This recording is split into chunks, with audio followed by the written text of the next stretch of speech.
We're Locked On A's, and the city of Oakland says, hey, hang on just a minute. You are Locked On A's, your daily Oakland A's podcast, part of the Locked On Podcast Network, your team every day.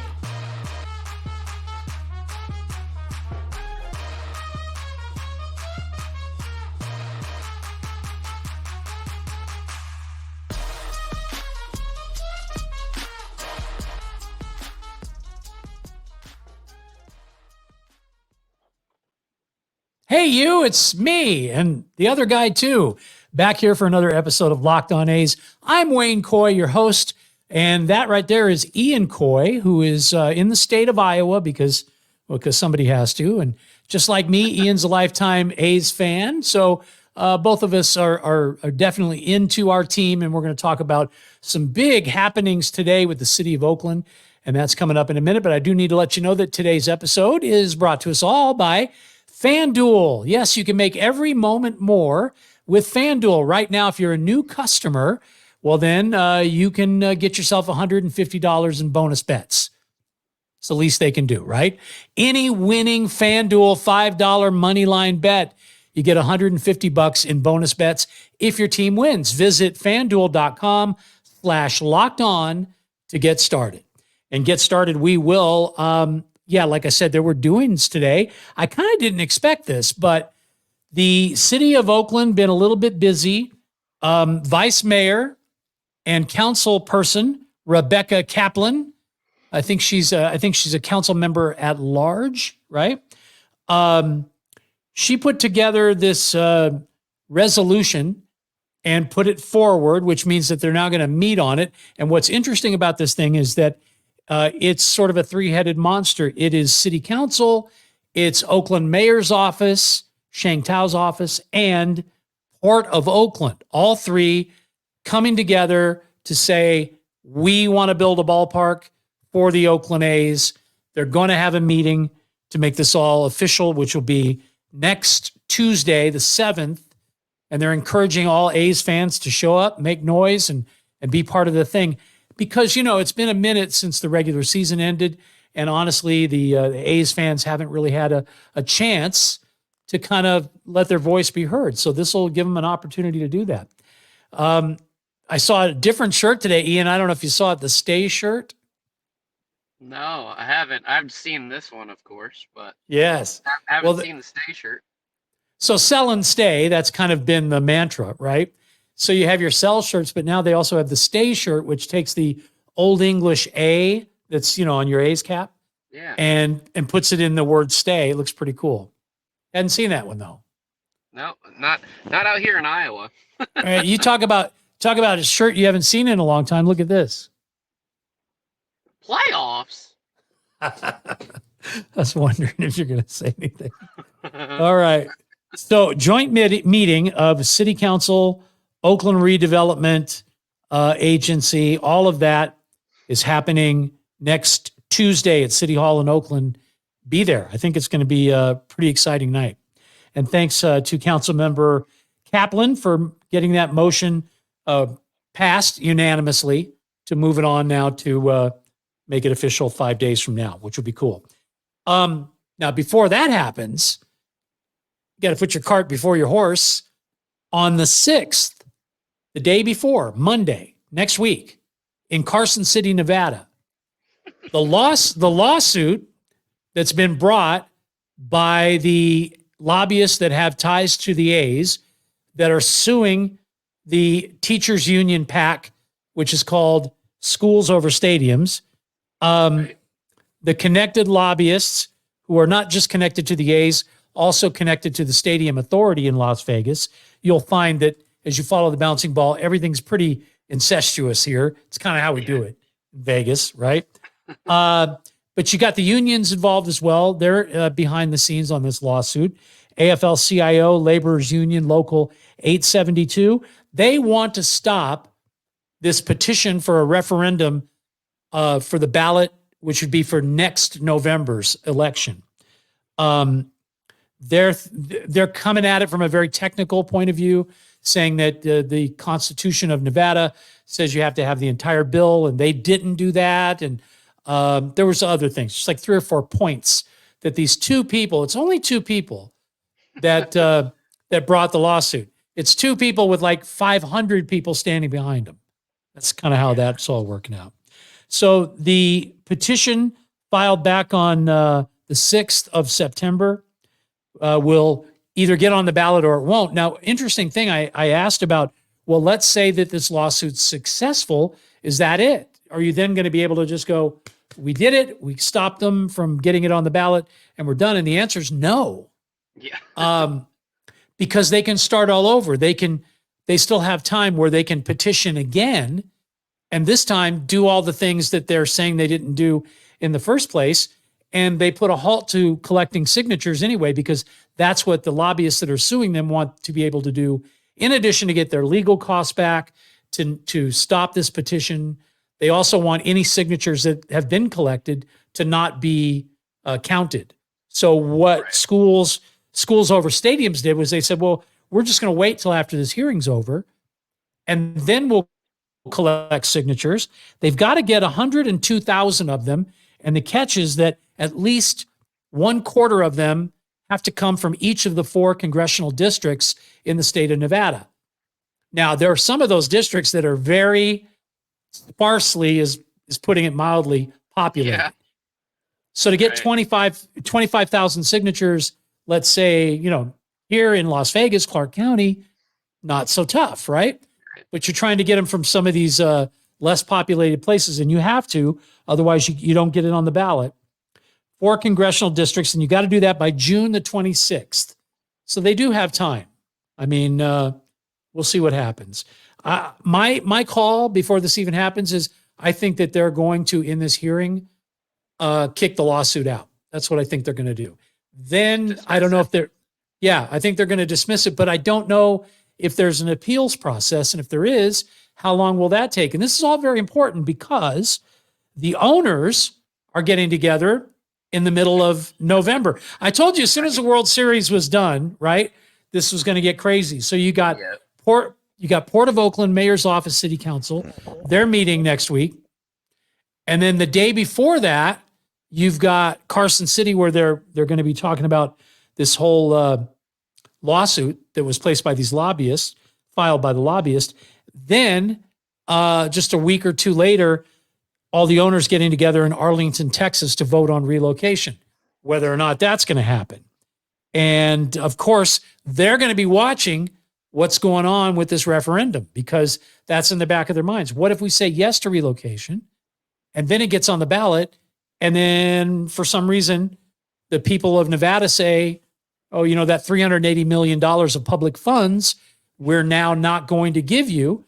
So then, then it's balls in John Fisher's court, because, he's going to have to come up with the money one way or the other. And then if I'm an owner, does that affect my vote? I don't know if it does. What do you think? That's a lot to digest there. I'm always skeptical every time this stuff comes up in Oakland, just because we've been hearing it for so long, that it's just going to be one more way to kick the can down the road, like nothing ever gets solved. I feel like the Nevada side's probably much more motivated to get a deal done. I think the A's, Oakland, I think, is trying to just more to make it a good show, right? Like, hey, we tried. I think that has a lot to do with it. So you think this is political cover, basically, to say, well, we know it's a foregone conclusion that they're probably going to get the vote to relocate. So we don't want to have people say that we didn't give it every effort we could. Is that what you're saying? Yeah, and I mean, especially knowing that when the owners go to vote on it, like nobody's going to vote against it, because they want to be able to relocate down the road if they want to. There's a lot of things, and the only thing that could stand in the way of that, I think, is the aspect of potentially having an expansion franchise there instead. But I just still don't think you hit the threshold. Okay. I'm so skeptical of anything from the Oakland side, though, at this point. Well, what's interesting is I think moving forward, we won't know this till next week when we actually get the language that's going to be put forth by this joint venture, Port of Oakland, Mayor's Office, City Council. I think what they're going to say is here's the plan. We're going to go ahead and approve this. We've already got this infrastructure, because that's the thing. They've got over 400 million that they've already collected to be able to be used at Howard Terminal for infrastructure. But a lot of this was about John Fisher's wanting a baseball village and condominiums, and how much of that housing was going to be low income and all of that, shopping centers.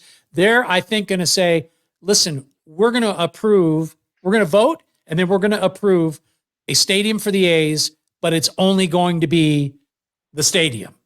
Then we can worry about all that other stuff later. Right. That would be miraculous coming from the state of California to not have any red tape whatsoever and just say, all right, just build the freaking stadium. Like, that never happens in California. I mean, how much? Yeah, but they've I understand that, but I'm saying they've already, and and to the A's credit, they were actually part of this process. Dave Cavill spent quite a bit of time in Sacramento. They've basically stood up to every lawsuit all along the way, and they've cleared all of the heavy brush out of the way, and then went out and got this money. So according to the Oakland side, they were this close to a deal when John Fisher decided to walk away, and the parallel paths became only about Las Vegas. So I'm not quite where you are. I'm saying this is probably done, but I think there's a chance that it isn't. And again, it would come down to, do 75% of the owners vote yes? You just made it sound like you think it's going to be unanimous. They're all going to do it. It's going to be close, I think. And it's one of those weird, it's ironic because like the Oakland deal is closer on paper to being done. Yeah. But the Nevada deal is probably closer in real world terms. Like there's less barriers on that side, I think. I mean, practical barriers. I mean, less barriers. But there's also no plan, no renderings, no architect, one guy running all three legs of this thing in terms of checks and balances. So there's a lot, that's on the other side as well. But again, getting back to the owners, are there 8 votes to say no? That's the thing. I don't know if there are. I mean, we've speculated, all these West Coast teams that are going to have their TV money. And that's the other thing. If maybe they say yes to relocation, but only if they get a relocation fee. And if we're to believe what they say the relocation fees are going to be, they're saying those are going to be somewhere in the neighborhood of $300 or $400 million. Right. So where's that money coming from? We'll have to wait and see, I guess. But anyway, bottom line on all this, lots going on, and we kind of knew this was going to happen, right? In fact, those renderings, I expect they're going to drop any minute. Because I think, the A's do need to show us what's this thing even going to look like. Because the pictures that the media is using are, they're all those renderings that we were already told to wad up and throw away. Right. So, like AI renderings or something. Yeah. Like, hey, here's a rendering. Yeah. Enjoy that, guys. I just drew a picture, and it's a picture that shows you winning a bunch of money on your bets that you just placed through FanDuel. So I'll draw that rendering, and that's a good rendering. In fact, right now with NFL season going on, you're going to love this. FanDuel, they've done it again. Right now, if you place a bet, $5 money line bet, and that bet wins, you get $150 in bonus bets, okay? And you got to have a new account. So this is you, if you've been on the fence, thinking about FanDuel, they're making it a really good time for you to get on board. The app is so easy to use too. What you can do is you can make your bet basically be done in minutes, not 15, 20 minutes, 2-3 minutes, and you're finished. Set it aside, check it when you want. It's very convenient in that regard. Visit FanDuel.com/lockedon. Have some fun with the NFL football season. It's here, and FanDuel is too, official partner of the National Football League. Well, yesterday, Ian, we went through this whole long list of transactions that the Wheelin' Dealin' Oakland A's have been involved with. We started, I think, yesterday, 2014? Yep, and we started I think so. End of that rebuild going into when they were contending it during that period. Chronologically, It lines up at 10 years, but really it was the finishing touches of the last rebuild. So kind of a like I said, time-wise, good place to start. 10 years is nice round number, but Yeah, didn't give them credit for some of the moves they made before that. sure. And Fisher was involved at that point since 2005, right? Okay, let's go to January of 2018. I think that's where we left off. Royals, Kansas City Royals, trade DH Brandon Moss, left-handed pitcher Ryan, how do you pronounce his last name? Buchter? Yeah. And cash to the A's for Heath Philmeyer and right-handed pitcher Jesse Hahn. Is that a win or a loss? That'd be a big fat L. Okay. Let's move on. August 12th, we signed free agent Jonathan Lucroy, catcher. Yeah, I think we thought we were going to get a little more out of him than we did, but not bad for what it was. I mean, it wasn't supposed to be a huge splash. Yeah, I like Lucroy. I thought he was good. Free agent Trevor Cahill back for a second time with the green and gold. Was that a waste of a signing? He did give us a couple of really good starts that year, but I mean, yeah just give us some quality innings, please. Fingers crossed. Plus, he pitched on the night that we got married there at the Coliseum at home plate. Oh yeah, back in 2011. So I got to say I like Trevor Cahill just because special place in your heart. Yeah, I got a special wedding place in my heart for him. Brett Anderson gets signed to a minor league contract, same kind of thing. Yep. The A's, we signed a guy named Kyler Murray. Yeah, might have heard that name. Revisit that in a couple of years. Just throwing it out there. Yeah. Well, he chose football over baseball, so there you go.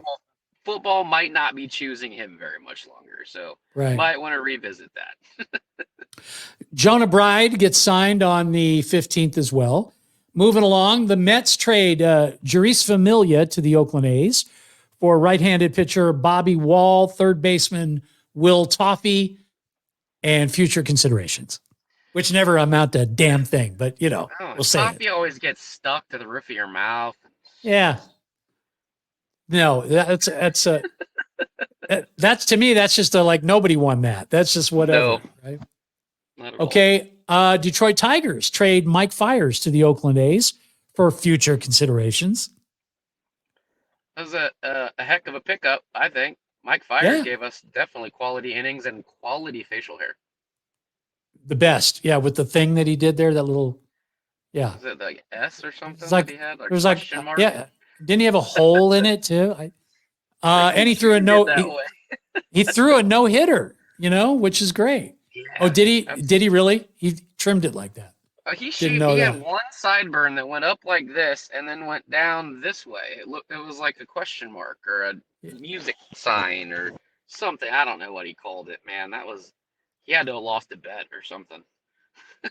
Yeah, I think he got branded in Houston, branded as a stool pigeon by the Astros. They don't like him at all, by the way. Yeah, wow. He blew out the whole. Astros, so it's mutual. Yeah, right. I'm kind of glad Mike Fiers said something. Okay, we're going to have to pick up the pace, so let's do this. We get Fernando Rodney in August of 2018. Okay. You liked his hat, right? Past his prime, definitely gave us some back end of the bullpen help there. So, decent pickup. Trevor Cahill becomes a free agent. In fact, there was a bunch of these. Trevor Cahill, Jed Lowry, Jonathan Lucroy, Edwin Jackson, Familia, who we just mentioned. You might be familiar with that. Brett Anderson, Matt Joyce, Kendall Graveman, and Mike Fiers, who we just got elected to be a free agent. And then we eventually get around to signing him again in December, on Christmas Eve, in fact. And we brought in a relief pitcher who I had high hopes for, Joaquim Soria, and it didn't work out the way I wanted it to. I thought he was going to be our closer for a couple of years, and that didn't happen. Yeah, he was okay with the A's. He was okay. Not great, but okay. Soria, I used to say, Soria, I just gave up another double. Soria just got lit up again. Texas Rangers traded Jurickson Profar to the A's, and we gave them a bunch of people you never heard of at all. Yeah. Tampa Bay was involved in this trade. It was like a three-way, right? You had Kyle Bird and Brock Burke and a bunch. I get Raleigh Lacey. all that mattered is we got Profar. That's it. At the end of the day, that was the only sticking point in that whole deal. Serviceable for a minute, right? Yeah, post-type guy with the Rangers. I mean, he was like a top 5 prospect in baseball. So the A's were buying low on him, and I think they got better than what they would have expected. I mean, they would have loved if he came in and blew the doors off like he was supposed to all along, but just never really turned into that guy. So sorry, didn't blow the doors off. Okay, 2019 comes. Here's what we have in 2019. We signed Brett Anderson. We signed Robbie Grossman. Edwin Jackson. I think we were like his 20th team or something. It was the 13th or 14th team that he had played for. It's like, traded, give us some innings. We have no pitching. Right. Traded Jerry Blevins to Atlanta for cash. We had to have that money because we got some more for Edwin Jackson. Edwin Jackson got signed on April 11th. On May 11th, we traded him to Toronto. So there you go. Yeah. Kansas City Royals traded Homer Bailey to the A's for Kevin Merrill. Homer Bailey, another name that just really didn't amount to much with the A's. They let Nick Hundley walk away. They traded for Jake Diekman and in exchange for Darian Blanco. So I'd say that was a win. Definitely. The Cincinnati Reds traded Tanner Rourke to the A's. At that point, I think we were just looking for pitching anywhere we could find it, right? Yeah, Rourke was a pretty highly thought of guy in Washington, and I hardly remember him playing for Cincinnati. So they must have just picked him up like the year before or something and moved him, but gave us some okay innings. It was a good signing. I think you're right. On the 3rd of October, 2019, half of the people we just picked up filed for free agency again. You may notice a trend here. Brett Anderson, Tanner Rourke, Homer Bailey, Jake Diekman all say, yeah, we're going to go check out free agency. Now, Diekman signs with the A's on December 3rd. And I think out of that whole group, that was it. The Padres trade Austin Allen and a player to be named later for Jurickson Profar. So that's how long he mattered in that big trade with all those people. So we basically got Austin Allen out of that whole deal. Yeah, they got the better end of that deal. Okay. December 3rd, some more free agent elections. Blake Trinan, Ryan Buchter, Josh Fegley all say that they want to be free agents. The Padres traded Buddy Reed to us. That's important because, well, the next year we needed somebody to talk about in spring training, and he was the guy. Yeah. And we got the machine on the 12th, your grandmother's birthday, by the way, December 12th. The Phillies send Vimal Machine to Oakland for cash money. Remember when the cutouts came in 2020? The cardboard cutouts? Yeah. Okay. Well, I had a cardboard cutout at the Coliseum, and the deal was if your cutout got hit by a foul ball, you got to keep the foul ball. They would send it to you. Okay. Oh my goodness. Yeah. So I have a Machine foul ball that was sent to me because he hit my cardboard cutout the very next year after we picked him up. Wow. So there you go. Hey, Tony Kemp. Big Mac or something. Could. I'm going to keep it. Tony Kemp is a name that we love, and he's been a great Oakland A in every way. I mean, just a member of the community, very cool guy. And I understand he's probably reached that point where we do have to say goodbye. But I think, you look back at the last 4 years, that pickup in 2020, we traded Alfonso Rivas to the Cubs for Tony Kemp. I think we won that, didn't we? That's huge. Yeah. I mean, he was a guy that just showed up to the ballpark every day with his bat and his glove and said, all right, where do you want me, coach? Like, where I'm at. Second base, left field, shortstop, DH sometimes. Like, cool. Lot to like. And then who did I have a man crush on? Do you remember? Shortstop. Oh, wow. Who did I have a man crush on? You don't? Jorge Mateo. Know. Oh, gosh. Yeah. Yeah. Shoot. Sorry about that. In our fantasy league, I grabbed Jorge as soon as I could, and I kept him on my fantasy roster for like 3 years, hoping and praying that the kid we got from the Yankees was going to turn into something. Well, that all ended June 30th, 2020 when we traded him away for a player to be named later. That's the ultimate. Wow. We didn't even have to tell you who we're giving you. No. You know what I mean? He just can't hit, man. He can't hit. I mean, every time he gets on base, he steals second.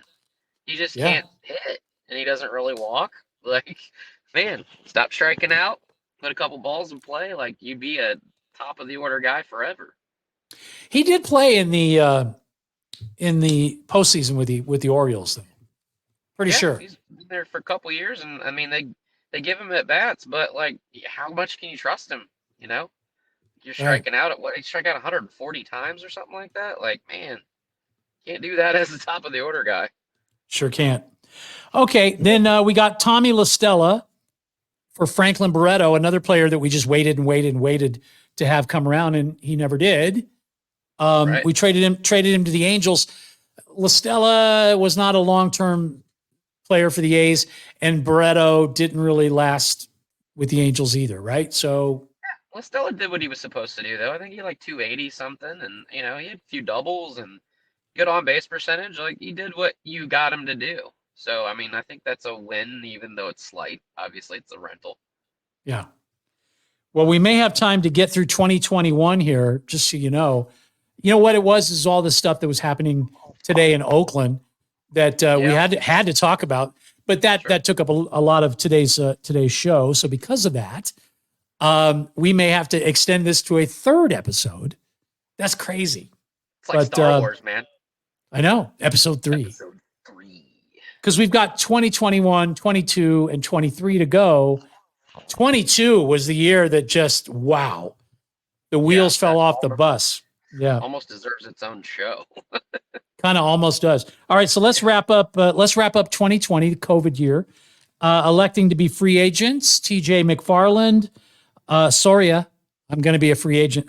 Yeah. Yusmera Petit, Liam Hendricks, Robbie Grossman, Tommy LaStella, Marcus Semien, Mike Fires, Jake Lamb, and Mike Minor all decide to be free agents at the end of the 2020 season. Yeah, that's like a whole team right there. So much talent that we lost at the end of that year. That was supposed to be the year, too. Like, we had the sprint and the COVID year, it was like however many games we played, 60-something games, 70 games. Like, we were the best team in baseball. Like, I thought that was the year we were going to win it all. I did, too. See all those guys go. Yeah. And it really was that they all went. And there was more to come, lots more, in fact. I'm looking at this list, Ian, and I'm thinking, first of all, you need a set of headphones. So every time you adjust your earbuds, it's super loud. I don't know if you knew that or not, because that's where your mic is, right? Yeah. So that's why every time you move them. I'm sorry, it's my fault. I gave you little tiny ear holes. So you're welcome. Notice I said ear holes. That's all I said. Okay, we're gonna save 2021. There was some stuff there. Sergio Romo, does that name ring a bell? Jed Lowry. Yeah. I'm teasing you now. And maybe my favorite reliever, just to watch of all time, we got him from the Chicago Cubs. He's going to be part of the 2021 trade activity as well. Yeah. So we'll do that next episode. We're just literally out of time. But hey, thanks for making us your first listen every single day. We do appreciate that. And don't forget, if you've got any comments, we've been getting some good ones.